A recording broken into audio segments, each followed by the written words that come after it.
السلام عليكم ورحمة الله تعالى وبركاته. أهلا بكامل متابعين القناة وخاصة تلاميذ شهادة التعليم المتوسط 2023 وكذا أولياء الأمور. نظرا لكثرة الأخبار الشائعة في الآونة الأخيرة وعبر مواقع التواصل الاجتماعي حول موعد إعلان نتائج شهادة التعليم المتوسط، أن إعلان النتائج سوف يكون يوم السبت غدا الموافق ل 24 جوان.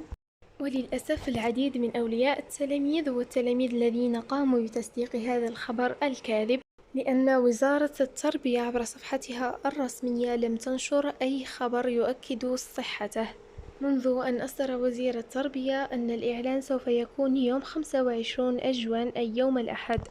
ولأن وزارة التربية لم تنشر أي خبر حول موعد الإعلان، سوف يكون إذن يوم 25 جوان يوم الأحد على الساعة 4، ويكون الاطلاع على نتائج شهادة التعليم المتوسط من خلال الموقع أو من خلال الذهاب إلى مؤسستكم.